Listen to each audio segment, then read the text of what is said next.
गरीब की बेटी के लिए दो राजाओं में लड़ाई। उफ, इतने बड़े बाल हैं, सुलझाते सुलझाते तो हाथ भी दर्द करने लगते हैं। अब जल्दी इन्हें बांध कर सो जाती हूँ, कल सुबह ना जाने कितने काम करने हैं। आराध्या की आंखों में सितारों जैसी चमक, चेहरे पर चांद जैसी रौनक थी। आराध्या गांव की सबसे सुंदर लड़की थी और वो खुद से बातें करते हुए अपनी चौखट पर बैठकर चांद की हल्की रोशनी में अपने लंबे रेशमी बालों को सुलझा रही थी। वहीं दूसरी तरफ, अरे बेटी, जल्दी बाल बांध कर जाकर सो जा, इतनी देर रात तक जागना अच्छी बात नहीं है। हाँ माँ, बस अभी आई। आराध्या अपने बालों को सुलझाकर अपने छोटे से मिट्टी के घर में जाकर सो जाती है और फिर अगली सुबह गांव के सभी लोग मंदिर के बाहर बैठकर आपस में बातें कर रहे थे। अगर चांद के दो रूप होते तो दूसरी आराध्या होती। हाँ, सच में इसे देखकर ऐसा लगता है कि चांद ने एक लड़की का रूप ले लिया हो और वक्त थम सा गया हो। देखना आराध्या, तुम्हारी शादी जरूर किसी राजा से होगी, घोड़े पर सवार होकर वो आएगा और तुझे अपने साथ ले जाएगा। सभी की बातें सुनकर मंदिर में झाड़ू लगा रही आराध्या हंस पड़ती है। काकी, पहले मेरे घर की छत ठीक करवा देने की प्रार्थना कीजिए भगवान से, राजा बाद में भिजवाइएगा। आराध्या की बात सुनकर सभी हंस पड़ते हैं। वहीं दूसरी तरफ राजमहल में सभी मंत्री मिलकर तलवार साफ कर रहे थे। ये राजा विक्रम कभी मुस्कुराते क्यों नहीं है, हमेशा उदास क्यों रहते हैं? सही कहा, जबकि वो इतने ज्यादा दयालु और नेक दिल के इंसान हैं, लेकिन फिर भी चेहरे पर उनकी मुस्कान नहीं देखी मैंने आज तक। अरे भाई, इसके पीछे की वजह उनका अतीत है। बचपन में उनके माँ बाप मर गए थे, फिर उनकी खुशियां इस कदर छिन गईं कि तब से लेकर आज तक मैंने उन्हें खिलखिलाकर हंसते हुए नहीं देखा। अरे इतने छोटे से थे तब से राजा बनकर राज्य की जिम्मेदारियां संभाल रहे हैं। अगर ऐसी बात है तो फिर तो उनकी जिंदगी में जरूर ऐसी लड़की आनी चाहिए जो उनकी खुशियां उन्हें लौटा सके, जिसके साथ वो हमेशा खुलकर हंस सकें। दरअसल सभी मंत्री दक्षिण की तरफ के विक्रांतपुर राज्य के राजा विक्रम की बात कर रहे थे, जिनका स्वभाव बिल्कुल नारियल की तरह था, बाहर से कठोर लेकिन अंदर से नरम। अगर ऐसा ही चलता रहा तो हमारा राज्य आगे कैसे बढ़ेगा, लोगों की समस्याएं कैसे दूर होंगी? महाराज, आपको तो पता है आजकल अमीर व्यापारी गरीब लोगों पर अत्याचार करते हैं, लेकिन इनके खिलाफ आवाज उठाने वाला कोई भी नहीं है। जी महाराज, हमारे राज्य में हो रहे इस अत्याचार को हमें रोकना होगा, लेकिन हमें देखकर लोग अपना बर्ताव बदल देते हैं और हम सच्चाई का पता नहीं लगा पाते। राजा वो नहीं जो सिर्फ आदेश दे, असली राजा वो होता है जो अपने राज्य के लोगों के लिए खुद को दांव पर लगा दे। हम आज रात ही अपना भेष बदलकर गांव के लोगों की समस्या का समाधान करने जाएंगे। लेकिन महाराज, ऐसा करना खतरे से खाली नहीं है। अगर किसी ने आप पर आक्रमण कर दिया तो? हम अपने फैसले से पीछे नहीं हटते। अगर राज्य की भलाई के लिए खुद को भी दांव पर लगाना पड़े तो हमें मंजूर है। यह फैसला लेने के बाद राजा विक्रम रात को ही अपना भेष बदलकर गांव की तरफ चल पड़ते हैं। पूरी रात बीतती है और फिर अगली सुबह। क्या मुझे यहाँ कुछ दिनों के लिए सहारा मिल सकता है? जी, क्यों नहीं? वैभव की बात सुनकर विक्रम खुश हो जाता है और थोड़ी देर आराम करके बाजार की हालत देखने निकलता है। वहीं दूसरी तरफ गांव की सभी लड़कियां जब नदी से मटके में पानी भर रही थीं। सच कहा तूने, आराध्या की आंखें कितनी ज्यादा सुंदर हैं। कोई अगर एक बार देख ले तो बस देखता ही रह जाए। साथ ही रेशम के सूत जैसे मुलायम बाल और होठों पर हल्की सी मुस्कान उसके चेहरे पर चार चांद लगा देती है। भले वो गरीब है लेकिन सुंदरता रानियों जैसी है। हाँ, काश हम भी इतने सुंदर होते। सच कहूँ, अगर मैं लड़का होती तो उसकी आंखों में ही खो जाती। वहीं दूसरी तरफ बाजार में, अरे क्यों रे बुड्ढे, तेरी हिम्मत कैसे हुई? अरे मालिक, मुझे माफ कर दो, इसमें मेरी कोई गलती नहीं है। अरे ऐसे पेड़ पर नहीं उगते हैं पैसे जो तुझे हम मुफ्त में दे दें। अगर पैसे चाहिए तो काम करना पड़ेगा, चोरी करने से काम नहीं चलता। अरे नहीं, मैंने चोरी नहीं की। मुझे सब पता है, सीधे सीधे तेरे पास जो कुछ भी है मुझे दे दे बुड्ढे, वरना मार मार कर तेरी हड्डी पसली तोड़ दूंगा। दो व्यापारी मिलकर एक बेसहारा बूढ़े इंसान पर जुल्म कर रहे थे, लेकिन वहां खड़ा कोई आदमी अन्याय के खिलाफ आवाज नहीं उठाता है। ये सब विक्रम देख रहा था और तभी आराध्या आगे आती है। आप लोगों को शर्म नहीं आती? दो हट्टे कट्टे व्यापारी मिलकर एक बूढ़ी को सता रहे हो। क्या सबूत है कि तुम्हारे पैसे रामू काका नहीं चुराए हैं? अरे मुझे गरीबों की फितरत बहुत अच्छे से पता है, तुम्हें बहान बनने की जरूरत नहीं है। चल निकल यहाँ से। मैं एक बार फिर कहती हूँ, इन्हें छोड़ दो वरना। वरना वरना क्या तो जैसी नाजुक सी लड़की क्या कर लेगी। अच्छा, अभी बताती हूँ कि मैं क्या कर सकती हूँ। आराध्या सब्जी मंडी में रखी लौकी उठाकर जोर से व्यापारी के सिर पर मारती है और दूसरे व्यापारी को टमाटर से मार मार कर लाल बंदर बना देती है, जिससे वो दोनों व्यापारी तुरंत दुम दबाकर भाग जाते हैं। काका, अब आपको चिंता करने की कोई जरूरत नहीं है। दोबारा ये आपको परेशान करे ना तो आप मुझे बताइएगा। अरे टमाटर और लौकी से मार खाने के बाद ये गुंडे दोबारा मुझे तंग नहीं करेंगे। रामू की बात सुनकर सभी हंस पड़ते हैं और पहली बार विक्रम भी खुलकर हंसता है। नाजुक सी लड़की ने अत्याचारी व्यापारियों को क्या सबक सिखाया है, देखकर मजा आ गया। वैसे ये लड़की सभी से हटकर थी। राजा विक्रम एक ही नजर में आराध्या की सुंदरता और हिम्मत देखकर उसे पसंद कर लेते हैं।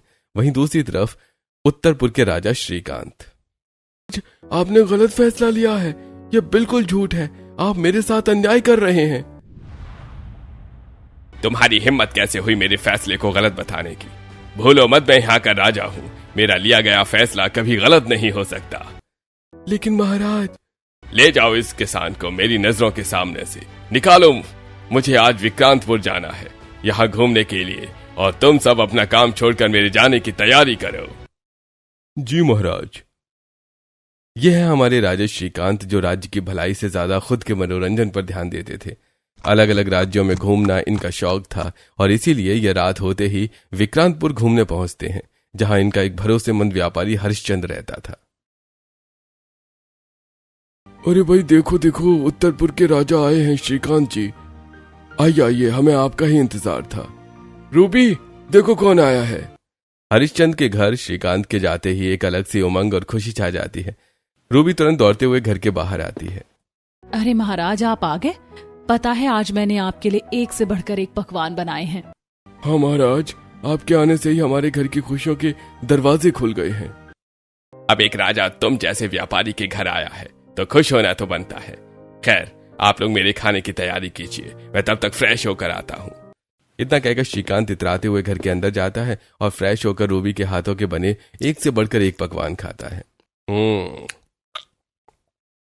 वाह भाई वाह, खाना तो बहुत टेस्टी है। हमें बहुत खुशी हुई तुम्हारे घर आकर। महाराज, ये तो मेरा सौभाग्य है कि आप मेरे घर आए। मैंने आपके सोने की व्यवस्था ऊपर वाले कमरे में कर रखी है, आप वहां जाकर आराम कर सकते हैं। हरिश्चंद्र की बात सुनकर श्रीकांत खाना खाकर ऊपर वाले कमरे में जाता है और आईना देखते हुए अपने बाल संवारता है। वाह, क्या धुआंधार पर्सनैलिटी है मेरी, और हो भी क्यों ना, आखिरकार राजा जो हूं मैं, वो भी इतने बड़े राज्य का। चलो अब सो जाता हूं, वरना कहीं ये शीशा मुझसे जलकर टूट न जाए। श्रीकांत इतराते हुए बिस्तर पर लेटता है और कुछ ही देर में सो जाता है और फिर अगले दिन हरिश्चंद्र के साथ पूरा राज्य घूमता है। तो ये है इस राज्य की सबसे बड़ी नदी। गांव का हर एक घर अपनी जरूरत के लिए इसी नदी से पानी ले जाता है। बहुत बड़ी और गहरी नदी है। ऐसी नदियां तो मेरे राज्य में अनेक हैं। इस राज्य में और कुछ नहीं है क्या? है ना, एक बहुत ही सुंदर राधे कृष्णा का मंदिर। चलिए मैं वहां आपको लेकर चलता हूँ। इतना कहकर हरिश्चंद्र श्रीकांत को मंदिर ले जाता है, जहां आराध्या झाड़ू लगा रही थी। आराध्या को देखते ही श्रीकांत खड़ा रह जाता है। क्या हुआ, आप यहीं क्यों रुक गए? आगे तो चलिए। मुझे किसी भी कीमत पर वो लड़की चाहिए, मैं उसे लेकर रहूंगा। मालिक, वो एक मामूली सी गरीब घर की लड़की है, कोई नया महल नहीं है, और फिर ऐसी लड़कियां तो आपको हजारों मिलेंगी। हाँ मिलेंगी, लेकिन मुझे यही चाहिए। सितारों की चाह में मैं चांद को नहीं खोता। श्रीकांत हरिश्चंद्र को कुछ नहीं कहता, लेकिन अपने मन ही मन आराध्या को पाने का फैसला ले लेता है। वहीं दूसरी तरफ गरीब के भेष में राजा विक्रम एक छोटे से घर में रुके होते हैं। उस लड़की की हिम्मत, उसके चेहरे की चमक और नाक पर बैठा गुस्सा मुझे उसकी याद दिला रहा है। एक वही लड़की है जो मेरी जिंदगी में खुशियां ला सकती है। मुझे वो पसंद है। अरे बुरा मत मानना, लेकिन तुम जैसे गरीब लड़के से भला वो इतनी सुंदर लड़की क्यों शादी करेगी? तुम्हें पता भी है वो गांव की सबसे सुंदर लड़की है। इस वक्त मैं सच्चाई नहीं बता सकता, लेकिन फिर भी मुझे कुछ तो करना ही पड़ेगा। राजा विक्रम किसी गहरी सोच में डूब जाते हैं और फिर अगले दिन सुबह 5 बजे जब आराध्या उठती है। चलो सुबह हो गई, एक बार बाहर जाकर बाहर की ठंडी ताजी हवा ले लेती हूँ, फिर नींद भी पूरी तरह से खुल जाएगी। आराध्या अपने घर का दरवाजा खोलती है कि तभी घर के सामने चौखट पर रखे 2 महंगे और कीमती हार को देखकर हैरान रह जाती है और तुरंत उस हार को अपने हाथों में उठाती है। ये इतने महंगे और कीमती हार मेरे घर के बाहर कौन रखकर चला गया? कहीं ये किसी की गई साजिश तो नहीं? मैं क्या करूं, इतने महंगे हार में रख भी तो नहीं सकती। दौड़ता खेलता एक छोटा बच्चा आता है जो आराध्या की बातें सुन लेता है। इतना महंगा हार, इससे बेचकर तो बहुत सारी चॉकलेट मिल जाएगी, लेकिन ये आराध्या दीदी के पास कहाँ से आई?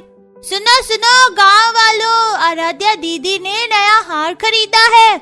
अरे नहीं मोंटू, रुक जाओ, ये सच नहीं है। छोटा बच्चा आराध्या की बात नहीं सुनता है और पूरे गांव में ये खबर फैला देता है, जिससे चारों तरफ फुसफुसाहट शुरू हो जाती है। मुझे तो बड़ा सीख देती थी, अब खुद हार चुराया है उसने। अरे लेकिन खुद खरीदा होगा तो? अरे क्या खाक खुद खरीदेगी, इतनी गरीब है, जरूर कहीं से चुरा कर लाई है, चोरनी कहीं की। एक तरफ गांव के चौराहे पर सभी मर्द खड़े होकर बातें कर रहे थे, तो वहीं दूसरी तरफ छत पर अचार सुखाती हुई कुछ औरतें। अरे मैंने तो कभी सोचा ही नहीं था ये इस हद तक गिरेगी। गरीब है तो क्या हुआ, किसी के घर से हार नहीं चुराना चाहिए था, वो भी 2-2। अरे मुझे तो लगता है बेचारी ने हार चुराए नहीं होंगे, बल्कि कोई रख गया होगा। अरे फिर तो जादू टोना का भी सवाल उठता है, कहीं कोई अपनी बला हटाने के लिए बेचारी के सर पर आफत न खड़ी कर दी हो। इतनी सुंदर है, किसी लड़के का चक्कर भी हो सकता है, और वैसे भी जिसके चेहरे की सुंदरता ज्यादा होती है उसका दिल साफ नहीं होता। गांव के लोगों की बातें सुनकर आराध्या बहुत ज्यादा डर जाती है। हे भगवान, ये सब क्या हो रहा है मेरे नाम पर? इतनी सारी अफवाह क्यों फैल रही है? मैं इन सबको कैसे हैंडल करूंगी? मुझे कुछ समझ नहीं आ रहा। धीरे धीरे यह खबर पूरे गांव में फैलने लगती है और काफी लोग आराध्या के कैरेक्टर पर भी सवाल उठाने लगते हैं। क्या आखिरकार हार आई कहां से? और तभी यह बात विक्रम को पता चलती है। मैं उस लड़की को पसंद करता हूं, मैं उस पर आरोप नहीं लगने दे सकता। हार मैंने भिजवाया था और कल मैं उसके सामने शादी का प्रस्ताव रखूंगा और सभी को सच बता दूंगा। यही दूसरी तरफ राजा श्रीकांत। अब तक तो उसने हार देख भी लिया होगा, अब बस कुछ समय और फिर वो मेरी हो जाएगी। दरअसल यह हार किसी और ने नहीं बल्कि राजा विक्रम और राजा श्रीकांत ने ही भिजवाया था। और इस बारे में बैठकर जब श्रीकांत सोच रहा था तभी वहां दौड़ते हुए व्यापारी आता है। अरे महाराज, पता भी है आपको, ये लड़की जो आपको पसंद आ गई है उसके चरित्र पर दाग है, दाग। न जाने किसने उनके घर हार भिजवाया है, न जाने कैसी है वो लड़की। तुम्हारी हिम्मत कैसे हुई उसके चरित्र के बारे में कुछ कहने की? वो हार किसी और ने नहीं बल्कि मैंने भिजवाया है। अब देखो आगे क्या क्या होता है। अब इस तरह दिन बीतते हैं और एक दिन राजा विक्रम एक गरीब के भेष में आराध्या के घर पहुंचते हैं और दरवाजा खटखटाते हैं। माँ, इस वक्त कौन आया होगा? देख बेटी, बाहर कमला काकी आई होंगी मिर्च मांगने। अरे हाँ माँ, मैं तो भूल गई, रुको मैं अभी दरवाजा खोलती हूँ। इतना कहकर आराध्या दरवाजा खोलती है और सामने विक्रम को खड़ा पाती है। अरे आप कौन है और इस तरह मेरे घर क्यों आए हैं? कुछ काम है क्या? हाँ, मुझे आपसे कुछ जरूरी बात करनी है, मैं आपसे मिलने आया हूँ। सुबह की चहल पहल की वजह से विक्रम की बात सुनते ही सभी आराध्या के घर के बाहर भीड़ लगा लेते हैं। अरे भला ये गरीब लड़का इससे मिलने क्यों आया है? अरे कौन हो तुम, क्यों आए हो यहाँ? क्या मुझे सच बता देना चाहिए? नहीं नहीं, ये सही वक्त नहीं है। अरे जी, मैं एक किसान का बेटा हूँ। देखो देखो, आराध्या कैसे कैसे लड़कों से मिलती है। अब पता चला वो हार किसने भिजवाया होगा। अरे ये गरीब तो भिजवा नहीं सकता, जरूर कहीं और भी इसका चक्कर चल रहा होगा। कितने घटिया संस्कार हैं इसके। सभी गांव की औरतें मिलकर आराध्या को ताने मारने लगती हैं और आराध्या घबरा जाती है। तभी विक्रम का गुस्सा फूटता है।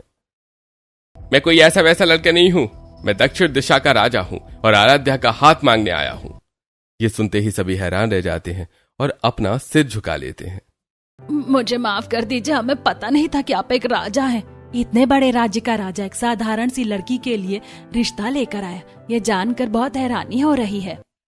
हाँ, मैं एक राजा हूँ और मैंने अपना अस्तित्व सिर्फ इसलिए छुपाया ताकि मैं पता लगा सकूं कि इस राज्य के लोगों की सोच कैसी है। यह सुनते ही सभी चुप हो जाते हैं और विक्रम आराध्या की तरफ आगे बढ़ता है। आराध्या, मैं तुमसे पूछना चाहता हूँ, क्या तुम मुझसे शादी करोगी? मैं तुम्हें बहुत खुश रखूंगा, मैं तुमसे सच्चे दिल से प्यार करता हूँ। क्या तुम मेरा ये प्रपोजल एक्सेप्ट करोगी? विक्रम इतना कहता ही है कि तभी बहुत सारे सैनिकों के साथ हाथ में तलवार लिए श्रीकांत वहां आता है। आराध्या सिर्फ और सिर्फ मेरी है, उस पर सिर्फ मेरा हक है, मैं उससे शादी करूंगा। आप कौन हैं? आराध्या मैं तुमसे बहुत प्यार करता हूँ, तुम मुझसे शादी कर लो, मैं तुम्हें हमेशा खुश रखूंगा। और वैसे भी मैं इस विक्रम सिंह के राज्य से कई गुना ज्यादा बड़े राज्य का राजा हूँ। हमारे घर में हम इतनी मुश्किल से रहते हैं, भला 2-2 राजा यहाँ कैसे रहेंगे? एक किसान की बेटी के लिए 2-2 राजाओं की शादी का प्रस्ताव? हमने भले ही कहा था कि तेरी शादी एक राजा से होगी, लेकिन ये हकीकत में सच हो जाएगा, हमें इस बात का एहसास तक नहीं था। जरूर इस बार इतिहास लिखा जाएगा, आखिर एक गरीब लड़की के लिए 2 राजा आमने सामने जो खड़े होंगे। सभी गांव वालों की फुसफुसाहट सुनकर राजा श्रीकांत हंसकर कहते हैं क्या मैं इस छोटे से राज्य के राजा के आमने सामने बैठूंगा? इतने बुरे दिन नहीं आए हैं मेरे, और वैसे भी आराध्या की शादी तो सिर्फ मुझसे ही होगी। इतने कॉन्फिडेंस से ये बात बोलने से पहले एक बार ये सोचना ज्यादा जरूरी है कि हम दोनों में से आराध्या को ज्यादा खुश कौन रख सकता है।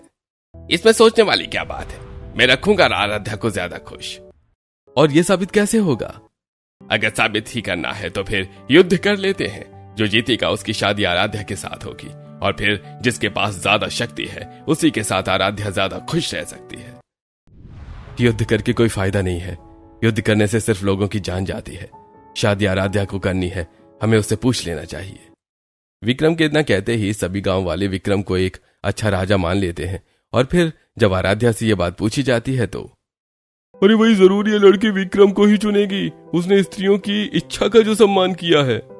राजा विक्रम कितने ज्यादा अच्छे इंसान है, उन्होंने युद्ध ना करने का फैसला लेकर गांव वालों के हित के बारे में सोचा, और आराध्या तो जरूर राजा विक्रम को ही चुनेगी। तभी आराध्या आगे बढ़कर अपना फैसला सुनाती है। मैं अभी शादी करने के लिए तैयार नहीं हूँ। मैं इन दोनों में से किसी से भी शादी नहीं कर सकती। जिस गांव में काम करते करते मेरे पापा की जान चली गई, उसी गांव का राजा क्या मुझे कभी खुश रख पाएगा? बेटी ये तू क्या कह रही है? आखिर तेरे दिमाग में चल क्या रहा है? माँ मैं उसी से शादी करूंगी जो गांव में बिना युद्ध किए, बिना किसी को नुकसान पहुंचाए हमारे गांव को आगे लेकर जाएगा और गांव की गरीबी दूर करेगा। बोलिए, मंजूर है आप दोनों को ये? हाँ आराध्या, आप जो चाहती हैं अब वही होगा। हम इस परीक्षा के लिए तैयार हैं। आराध्या तुम्हारे लिए मैं कुछ भी कर सकता हूँ, तो ये छोटी मोटी शर्त किस खेत की मूली है। अब देखो मैं सबकी गरीबी कैसे दूर करता हूँ। दोनों राजा एक गरीब किसान की बेटी के लिए एक दूसरे के आमने सामने खड़े हो जाते हैं, और पूरा गांव ये देखने के लिए बेताब हो जाता है कि आखिर अब गांव में सुधार होगा या बवाल। अरे विक्रम जी, गरीबी दूर करने के लिए क्या हम पूरे गांव में कुछ पैसे बंटवा दें? नहीं, अगर हम पैसे बांटेंगे तो वो कुछ दिनों के बाद खत्म हो जाएंगे।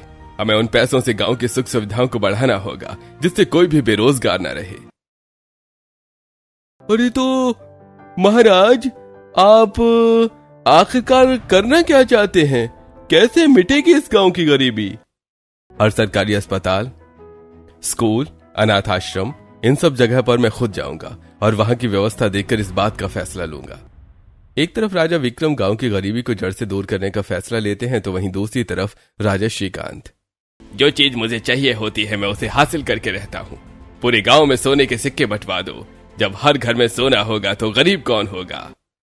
लेकिन महाराज, इससे क्या सच में गांव की गरीबी दूर हो जाएगी या फिर गांव में बेरोजगारी बढ़ेगी? चुप रहो, तुमसे जितना कहा जाए तुम उतना ही किया करो। और वैसे भी मेरे पास पावर है और मैं इस पावर से आराध्या को जीत कर रहूंगा। इतना कहकर राजा श्रीकांत पूरे गांव में सोने के सिक्के बंटवाने का फैसला लेते हैं। वहीं दूसरी तरफ, अरे भाई एक काम करते हैं, मिड डे मील में आने वाले खाने के पैसों से हमने जो कपड़े की दुकान खोली है वहीं से बच्चों को स्कूल ड्रेस के लिए मजबूर कर देंगे। हाँ, ये तो बहुत अच्छा तरीका है। इससे बच्चे मजबूर होकर हमारी ही दुकान से स्कूल ड्रेस खरीदेंगे और हम ज्यादा पैसों में उन्हें कपड़े बेचकर अमीर बन जाएंगे। दोनों व्यापारियों की बात छुपकर राजा विक्रम सुन रहे थे और वो तुरंत सामने आते हैं। गरीब बच्चों के लिए दिए गए जाने वाले मिड डे मील के पैसों से तुम लोग ये काम करते हो? आज से मिड डे मील के लिए पैसे नहीं बल्कि राशन दिया जाएगा। अरे महाराज आप, लेकिन राशन तो चूहे को उतर देंगे। उसके लिए एक अलग राशन का कमरा बनाया जाएगा। न राशन खराब होगा और न ही पैसों का गलत इस्तेमाल। इतना कहकर विक्रम स्कूल से निकलता है और वापस नहर जाने लगता है कि तभी रास्ते में उसकी नजर एक खेत में कुल्हाड़ी चला रहे किसान पर पड़ती है। हे भगवान, इस साल गर्मी इतनी ज्यादा बढ़ गई है कि 15-15 किलोमीटर चलकर नदी से पानी लाने में हालत खराब हो जाती है। ऊपर से नदी नाली का पानी भी इतना गंदा हो गया कि फसलों पर उसका असर पड़ रहा है। ऐसे कैसे चलेगा? अगर मैं किसानों के लिए हर 2 किलोमीटर पर कुएं खुदवा दूं, तो लोग अच्छी तरह से खेती कर पाएंगे और ज्यादा फसलें बेचकर ज्यादा पैसे कमाएंगे। ये सोचकर विक्रम हर 2 किलोमीटर पर कुएं खुदवाने का फैसला लेता है और फिर कुछ ही दिनों में गांव में हर जगह खुदाई शुरू हो जाती है। राजा विक्रम कितने ज्यादा समझदार हैं, उन्होंने हर 2-2 किलोमीटर पर कुएं खुदवाने का फैसला लिया है। हाँ, मेरे इलाके में तो खुदाई शुरू भी हो गई है। अब हमें इतनी दूर तक पानी लेने नहीं जाना पड़ेगा। राजा विक्रम ने तो दिल ही जीत लिया। इसी तरह धीरे धीरे विक्रम अपनी इच्छाओं से गांव के लोगों का दिल जीतने लगता है। तभी एक दिन, अरे तुझे कितनी बार कहा है ना, मैंने पढ़ने जाने की कोई जरूरत नहीं है। अब लड़की होकर लड़कों के साथ पढ़ेगी क्या? लेकिन पापा मुझे पढ़ाई करनी है, मुझे घर में रोटियां नहीं बेलनी, मुझे मेरे सपने पूरे करने हैं। अगर कोई गर्ल्स स्कूल होता तो मैं तुझे पढ़ा भी देता, लेकिन अब लड़कों की भीड़ में मैं तुझे नहीं भेजूंगा। और वैसे भी लड़की ही तो है, पढ़ लिख कर क्या करना है? लेकिन पापा भाई भी तो पढ़ाई कर रहा है ना। रुक, तू ऐसे नहीं सुनेगी, तुझे तो मैं अभी सबक सिखाता हूँ। इतना कहकर वीरेंद्र जैसे ही पिंकी पर हाथ उठाने जाता है, तभी वहां राजा विक्रम जाकर वीरेंद्र का हाथ पकड़ लेते हैं। आपकी हिम्मत कैसे हुई एक छोटी सी बच्ची पर हाथ उठाने की?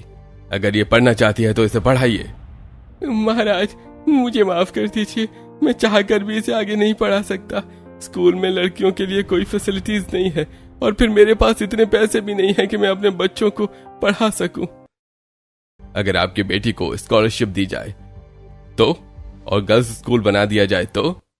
अरे महाराज, फिर तो मैं अपनी बेटी को खुशी खुशी पढ़ाऊंगा।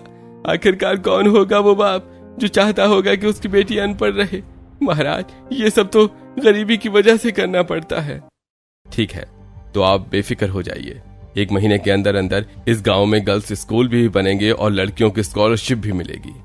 राजा विक्रम की बात सुनते ही आसपास खड़े सभी लोग राजा विक्रम की जय जयकार करने लगते हैं। वहीं दूसरी तरफ राजा श्रीकांत, मुझे कुछ तो करना पड़ेगा।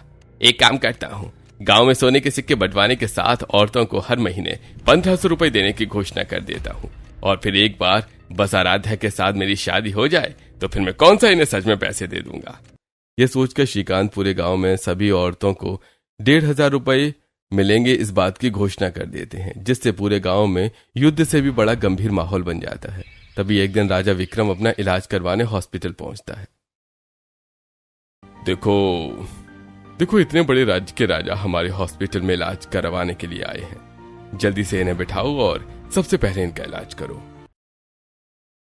मैं राजा हूं, इसका यह मतलब नहीं है कि मैं अपनी ताकत का फायदा उठाऊं। पहले जो लोग आए हैं उनका इलाज कीजिए। महाराज, आपका इलाज करने पर हमें पैसे मिलेंगे और इन गरीबों का क्या है? आए दिन मुंह उठाकर आ जाते हैं, कभी हाथ टूट जाता है तो कभी सिर फूट जाता है और पैसे देने के नाम पर 2 रुपए नहीं निकलते जेब से। ये नहीं कि सरकारी अस्पताल में जाएं।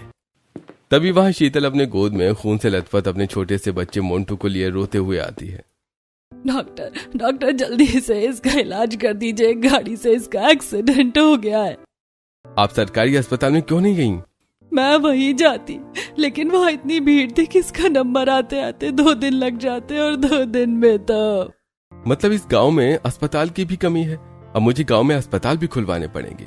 ये सुनकर बगल में खड़ा मंत्री हैरान और थोड़ा परेशान होकर कहता है, लेकिन महाराज, राजमहल के सारे पैसे पहले ही गांव में कुएं स्कूल बनवाने में खर्च हो चुके हैं। अब हॉस्पिटल के पैसे कहां से आएंगे? आप परेशान मत होइए मंत्री जी, जरूरत आने पर मैं अपने बैंक अकाउंट से पैसे लगा दूंगा। लेकिन अब गांव की हालत जरूर सुधरेगी और जरूरतें भी पूरी होंगी। राजा विक्रम शादी को भूल ही जाते हैं और गांव की गरीबी और जरूरत को जड़ से खत्म करने की कोशिश में लग जाते हैं। और ये सब जब राजा श्रीकांत को पता चलता है, ये तो बहुत गलत हो रहा है। अगर ऐसा ही चलता रहा तो आराध्या को मैं खो दूंगा। मुझे कुछ तो करना पड़ेगा। राजा श्रीकांत किसी गंभीर सोच में डूब जाते हैं और फिर अगले दिन गांव में एक छोटी सी खबर फैलती है। अरे सुना है, बेचारी शीतल की बेटी पिंकी की जान खतरे में है। हाँ, जानती हूँ मैं। अरे कुएं में जहर मिलाया गया है, जहर इस वजह से ऐसा हुआ। गांव के जिन जिन लोगों ने नए खुदाए गए कुएं का पानी पिया है उन लोगों की तबीयत खराब है। इस गांव में खुशी आने से पहले ऐसा ना हो कि दो राजाओं की लड़ाई की वजह से ये गांव खतरे में आ जाए। सभी बहुत ज्यादा परेशान हो जाते हैं। वहीं ये खबर जब आराध्या को पड़ती है तब आराध्या छोटी सी पंचायत बिठवाती है। अब हमें पता लगाना पड़ेगा कि ये किसने किया है। वो तो अच्छा हुआ कि हमें पता चल गया कि कुएं के पानी में जहर है, वरना न जाने कितने लोगों की जान चली जाती। कुएं राजा विक्रम जी ने खुदवाया है, जरूर उन्हीं ने जहर मिलाया होगा। नहीं, हम किसी पर भी ऐसे शक नहीं कर सकते। हमें सच्चाई को जड़ से ढूंढकर बाहर निकालना होगा। हम लोग भी तुम्हारा साथ देंगे। सभी लोग आराध्या का साथ देते हैं और कुएं में जहर मिलाने वाले राजा का पता लगाया जाता है। एक रात जब आराध्या बर्तन धो रही होती है कि तभी दीदी आपको पता है, कुएं में जहर किसी अन्य नहीं बल्कि राजा श्रीकांत जी और उनके आदमियों ने मिलाया है। राजा श्रीकांत जी? लेकिन उन्होंने तो सबसे पहले मेरी शर्त मानी थी, तो फिर ये सब क्यों? श्रीकांत का नाम सुनते ही आराध्या बहुत ज्यादा गुस्सा हो जाती है और अगले ही दिन सुबह दोनों राजाओं के साथ गांव के हर एक इंसान को इकट्ठा करती है। इतना बड़ा धोखा क्यों? आखिरकार शर्त जीतने के लिए गांव के लोगों को चोट पहुंचाना क्यों? ये सब मैंने नहीं किया है, मुझ पर झूठे आरोप लगाए जा रहे हैं। नहीं दीदी, ये झूठ बोल रहे हैं। मैंने खुद अपनी आंखों से देखा था इन्हें। हाँ, मैंने भी देखा है। ये अपने साथियों के साथ थे और मंत्री को कह रहे थे कि उस राजा विक्रम के खुदाए गए हर एक कुएं में जहर मिला दो, जिससे राजा विक्रम की इमेज गांव वालों के सामने गिर जाएगी। लेकिन महाराज, इससे तो गांव वालों की जान भी खतरे में पड़ सकती है। अरे गांव वाले मरते हैं तो मरने दो, उससे मुझे क्या है। मैं जिस चीज को दिल से चाहता हूं मैं उसे हासिल करके रहता हूं, तो मिलाओ कुएं में जहर। श्रीकांत की बात सुनकर सभी सैनिक और मंत्री मिलकर कुएं में जहर मिलाने लगते हैं। अब पता चलेगा उस राजा विक्रम को कि उसने किससे पंगा लिया है। तो ये है असलियत। जब आपको सैकड़ों जानों की कोई कदर नहीं तो आप मेरी रक्षा क्या खाक करेंगे? ये मैंने क्या कर दिया? मैंने सोचा था इससे सब कुछ ठीक हो जाएगा, लेकिन इससे तो सब कुछ और भी ज्यादा बिगड़ गया। मैंने सोचा नहीं था कि आप एक राजा होने के बावजूद अपनी प्रजा के बारे में ऐसा सोचेंगे। अपनी ख्वाहिश पूरी करने के लिए आप अपनी प्रजा की जान को दांव पर लगा देंगे। आप राजा कहलाने के लायक नहीं हैं। राजा श्रीकांत जी ने हम गरीबों के लिए किया ही क्या है? बस कुछ सोने के सिक्के और पैसे ही तो पूरे गांव में बांटे हैं। गांव की भलाई के लिए तो इन्होंने कुछ नहीं किया। हाँ, गांव की गरीबी मिटाने का मतलब ये नहीं होता कि आप गांव में पैसे बांट दे। असली गरीबी मिटाना उसे कहते हैं जो राजा विक्रम जी ने किया है। अगर आज कुएं में जहर मिलाने की वजह से मेरी बेटी की जान खतरे में पड़ी थी, तो उसकी जान बची भी राजा विक्रम के नए अस्पताल बनवाने की वजह से। उन्होंने गांव के लोगों के लिए ही नहीं, गांव के बच्चे बच्चे के लिए जड़ से काम किया है। सभी लोग एक तरफ राजा विक्रम की तारीफ करने लगते हैं और श्रीकांत को अपनी गलती का एहसास होता है। इन सब के बाद आराध्या का फैसला सबको पता था, लेकिन अभी दिन पूरे नहीं हुए थे, इसलिए सभी अपने अपने घर वापस लौट जाते हैं। और फिर एक दिन, तेरी हिम्मत कैसे हुई मुझसे जुबान लड़ाने की? शर्म नहीं आती है तुझे? एक तो तू अपने मायके से कुछ लेकर नहीं आई थी, दूसरी यहाँ पर आकर जुबान लड़ा रही है। दो कौड़ी घर वाले देकर नहीं भेजे और काम करने में भी तुझे मौत आ रही है। मम्मी जी मुझे माफ कर दीजिए। मैं तो बस बता रही थी कि गलती मेरी नहीं है। मुझे प्लीज माफ कर दीजिए। अगर माफी चाहिए तो बोल अपने मायके वालों को फोन करके कि वो 10 लाख रुपए भिजवा दे। लेकिन वो इतने पैसे कहाँ से लाएंगे? तो रुक, मैं तुझे बताती हूँ। मीनाक्षी निकिता को 2-3 थप्पड़ लगाती है और निकिता तेज तेज चिल्लाने लगती है। तभी घर के बाहर से राजा विक्रम गुजरते हैं। ये इतनी तेज चिल्लाने की आवाज किसकी आ रही है? हमें घर के अंदर चलकर देखना चाहिए। राजा विक्रम तुरंत अपने मंत्रियों के साथ घर के अंदर जाते हैं और वो देखते हैं कि स्त्री पर अत्याचार किया जा रहा है। आप लोगों की हिम्मत कैसे हुई है कि स्त्री पर हाथ उठाने की? अगर आइंदा ऐसा हुआ तो मुझसे बुरा कोई नहीं होगा। आप लोगों को कड़ी से कड़ी सजा दी जाएगी। महाराज मुझे यहाँ नहीं रहना। ये लोग मुझे दहेज के लालच में हमेशा मारते हैं। क्या? फिर तो इन्हें सख्त से सख्त सजा मिलनी चाहिए। मैं आज ही एक नया कानून बनाता हूँ। जो भी लोग दहेज के लालच में अपनी बहू बेटियों पर हाथ उठाएंगे उन्हें उम्र कैद की सजा होगी। इस तरह विक्रम घर की बहू बेटियों के लिए भी अलग अलग फैसले सुनाते हैं, जिसकी वजह से गांव में काफी सुधार होता है। गरीब के घर भी चूल्हे की रोशनी, साथ ही अमीर के घर प्यार की रौनक दिखाई देने लगती है। और फिर फैसले की घड़ी आ जाती है। आज इस फैसले की घड़ी है जिसके लिए महाराज ने इतनी मेहनत की है। आराध्या जी, आप अपना फैसला सुनाइए। फैसला सुनाने की कोई जरूरत नहीं है। मैं इस जंग से पीछे हटता हूं। मुझे मेरी गलती का एहसास हो गया है। मैंने जो कुछ भी किया सिर्फ आराध्या को पाने के लिए किया। लेकिन राजा विक्रम जी ने जो किया वो आराध्या के प्यार को पाने के लिए किया। दोनों में बहुत फर्क है। आप कहना क्या चाहते हैं? मैं आपके सामने अपने घुटने टेकता हूं। क्या हम मित्रता का हाथ बढ़ाकर एक दूसरे का साथ दे सकते हैं? हाँ, क्यों नहीं। हम पहले भी दोस्त थे और अभी भी दोस्त हैं। इतना कहकर विक्रम श्रीकांत को गले लगाता है और दोनों राजा आपस में खटास को हमेशा के लिए भुला देते हैं। और तभी मैं राजा विक्रम जी को अपने पति के रूप में स्वीकार करती हूँ। उन्होंने न सिर्फ मेरे लिए बल्कि पूरे गांव वालों के लिए सोचा है और उनकी वजह से आज गांव का बच्चा बच्चा खुश है और लड़कियां भी पढ़कर अपने सपने पूरे कर रही हैं।